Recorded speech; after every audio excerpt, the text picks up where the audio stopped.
নিরামিষের দিনে একটাই সমস্যা যে কী এমন তরকারি খাওয়া যায় যেই তরকারিটা খেতে খুব ভালো লাগবে। সেরকমই একটা নিরামিষ তরকারি তোমাদের সঙ্গে শেয়ার করছি, সেটা হচ্ছে লাউয়ের তরকারি।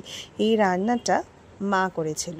প্রথমে কড়াইয়ের মধ্যে একটুখানি শুকনো লঙ্কা, একটু তেজপাতা, একটু জিরে ফোড়ন দেবে, কয়েকটা বড়ি দিয়ে দেবে, এরপরে দেবে একটু গ্রেট করা আদা। এরপরে আদাটাকে ভাজতে থাকো। এরপরে এখানে দেখো মুগ ডালটাকে কিন্তু একটু ভিজিয়ে রেখে দেওয়া হয়েছিল। এরপরে মুগ ডালটা দিয়ে তোমরা নাড়াচাড়া করে ভাজতে থাকো।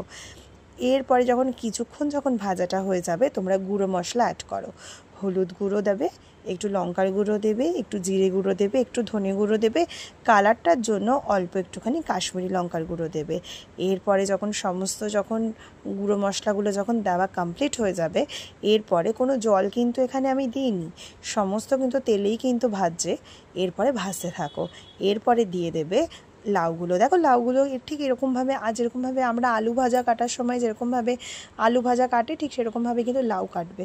এটা কাটার একটা কারণ হচ্ছে খুব তাড়াতাড়ি কিন্তু সেদ্ধ হয়, কারণ লাউ এমন একটা জিনিস যেটা থেকে প্রচুর পরিমাণে জল বেরোয়, এবং এই ছোটো ছোটো করে কাটলে না অনেক তাড়াতাড়ি সেদ্ধ হয়ে যায়।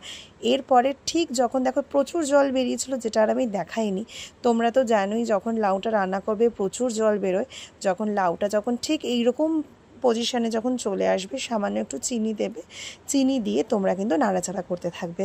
সম্পূর্ণ জলটা যখন একদম শুকিয়ে যাবে, ওপর দিক দিয়ে একটু ধনেপাতা দেবে। লাউ এমন একটা জিনিস নিরামিষের ক্ষেত্রে বড়ি আর ধনেপাতা না দিলে একদমই ভালো লাগবে না। দেখো একদম কিন্তু না জল আছে না তেল আছে। এরপরে তোমরা একটা বাটির মধ্যে সার্ভ করে গরম গরম খেতেই পারো। লাউ কিন্তু স্বাস্থ্যের দিক থেকেও অনেক উপকারী।